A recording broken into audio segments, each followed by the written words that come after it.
Hello, welcome to another edition of InMobi Whiteboard Wednesdays. My name is Casey, and today we're going to talk about CPX bidding.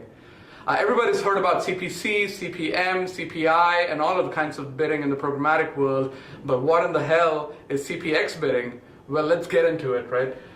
Traditionally, what mobile marketers have done was to depend on CPM bidding. So when they're buying media from an exchange or an ad network, they typically ended up paying on a CPM basis.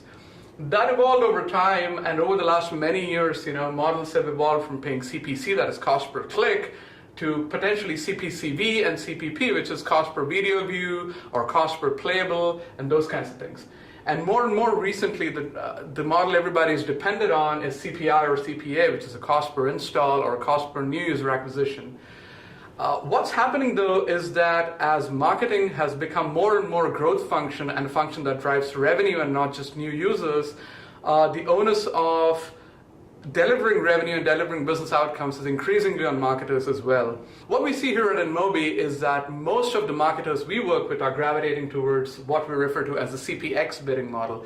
What is X? X is a business outcome. It is anything that is considered a business performance metric. Some examples of that are CPFT, that is cost per first transaction for an e-commerce company that knows that a first transaction means it's a user that is going to be a long-term user. It's a real user, they've made a transaction, and they're probably going to be a high-value user.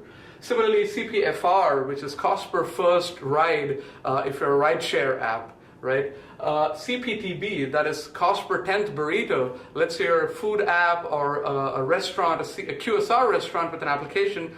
You know a user is hooked and a regular when they've had the 10th burrito. Can you put a price on that? Can you put a price on that event? That is a challenge a marketer has to face today and optimize towards. And another example is CPFC, which is cost per first cappuccino. Let's say you're another QSR example where you have an app. You want users to order off the app and pick up a coffee. What constitutes or what defines a user that is hooked, addicted, potentially find his first coffee? So that's what CPX is all about, cost per X, where X is the event that is a business outcome or a performance metric that directly impacts a business outcome.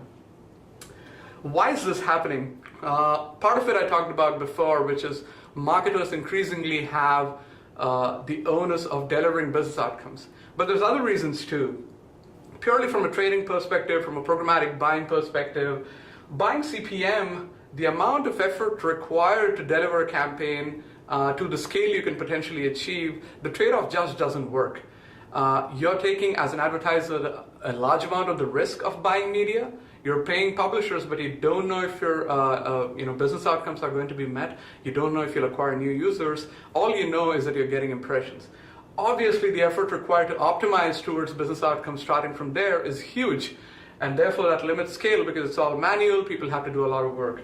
The other end of the spectrum is CPX, where what you're able to do is depend on a lot of automation, depend on bidders that do most of the work in an automated manner, take all the data points and analytics from the actual business, the actual application, and build it back into the bidding. And what it means is you can deliver as a marketer a significantly higher scale at a much smaller effort. And which is why you see the transition from CPM to CPX has been accelerated in the recent years as AI and ML models have kicked in into the performance world. There's more trade-offs associated with this as well. If you think about the amount of risk one would take running a CPM performance campaign versus a CPX performance campaign, there's no comparison. CPX is no risk. A business only pays when a business outcome is achieved. So there's absolutely no risk attached with that. On the other hand, CPM, you pay for media, not the business outcome. Same thing we talked about before. The second thing is effort. Now, in a world where media buying teams have tens of people, many people hands on keyboard, analytics, a lot of people working on creative, a setup of that kind could potentially do a pretty good job optimizing a CPM campaign as well. But it's a lot of effort, it's a lot of bandwidth, it's a lot of investment, a lot of people. CPX typically tends to be fully automated. What you need really is somebody to run a strategy. So you need people who are careful, people who are able to craft the right metrics, the kind of people who will make the decision whether the cost per first cappuccino is the right metric for the business or not. And once the marketer makes that decision, the hands-on keyboard effort and the operational effort is really minimized, and CPX bidding takes care of most of it.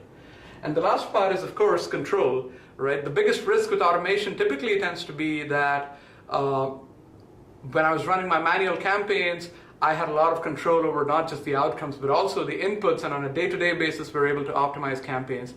But in a fully automated system like CPX, we lose that control to a certain extent. The idea, though, is that CPX releases the bandwidth of marketers and marketing teams to move away from optimization logistics and move towards strategies and outcomes. And as long as marketing teams spend the right amount of time defining the right outcomes for the business, defining the right KPIs and right performance metrics, the machine does the rest. And what it means is the trade-off between having a significant amount of control on the campaign and delivering results is actually not there anymore. And what it means is as long as the right results have been defined by marketing, automation achieves all of that. So to conclude, CPX bidding is all about the business outcomes, it's all about the performance metrics, and it's all about automation, therefore delivering significantly higher scale at a much, much lower effort. Our recommendations to marketers, from 2019 and beyond are basically three things. One is work with partners that do support CPX. Working with partners that support only CPM, CPC, and old school bidding models that really go way back when in timeline terms, it's not good enough anymore. We're in 2019, marketers are part of the business outcome, marketers are part of revenue generation and growth, and the partners that support marketers also have to be. The second recommendation we have is use analytics in apps to heavily drive through any outcomes. The reason to say that is to define the right outcome metric, to define the right X, whether it's the first coffee or the fifth coffee or the third coffee, as a marketer making that decision, it has to be very, very data driven. And that can only be achieved through a significant amount of analytics put into the app, right? To know the user's journey, to know where the users drop off, and how do you take that data and understand who the sticky users are versus not, and define an event that will then help you identify the sticky users. So to that extent, we do believe that analytics plays a huge role in this entire equation.